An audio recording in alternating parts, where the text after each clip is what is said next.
నేను 17వ ward BJP బలపరిచిన అభ్యర్థిగా మీ ముందుకు నేను పోటీలో ఉన్నాను. కావున 17వ వార్డు ప్రజలు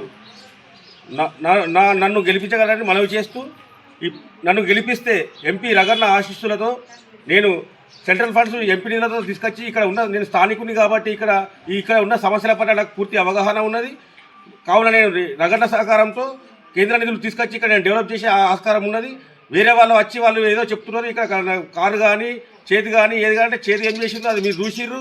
వాళ్ళు విపరీతమైన హామీలు ఇచ్చి అవి నెరవేర్చక ఇంచుమించుగా 2.5 సంవత్సరాలు అవుతుంది. గత 10 సంవత్సరాలుగా టీఆర్ఎస్ గవర్నమెంట్ కారు గుర్తుంటే వాళ్ళు ఏం చేసిరో మీకు అన్నీ తెలుసు. మీకు నేను ఎక్కువ చెప్పాల్సిన అవసరం లేదు. కావున నాయాసంటే పేదవాడైనా గెలిపించుకుంటే ఏదంటే మీలో ఒకటిగా ఉంటూ మీ సమస్యను నా సమస్యగా తీసుకొని నేను ఖచ్చితంగా మీరు నా దగ్గర రావాల్సిన అవసరం లేకుండా కానీ ఒక ఫోన్ కాల్ చేస్తే నేను మీ సమస్య పట్ల స్పందించి నేను దాన్ని పరిష్కరించే దిశగా నేను ఖచ్చితంగా నేను పనిచేస్తాను. మీ అందరికీ నేను మనస్ఫూర్తిగా నేను ఖచ్చితంగా హామీస్తున్నాను. కావున నా ఎదురు దయించి మరొక్కసారి 17వ వార్డు ఓటర్ మహాశయులకు శిరస్సు వంచి నేను నమస్కారం చేస్తూ ఏం చెప్తున్నానంటే, నన్ను దీవించి కమలంపు గుర్తుపైన 1వ నంబర్ నాకు దీవించి నన్ను భారీ మెజార్టీతో గెలిపిస్తే నేను అభివృద్ధికి సహకరించి మీలో ఒకటిగా ఉంటూ మీ సమస్యలు ప్రతి ఒక్కరి విడతల వారిగా పరిష్కారం చేస్తారని, మీ కుటుంబ సభ్యులుగా ఉంటారని నేను హామీ ఇస్తున్నాను.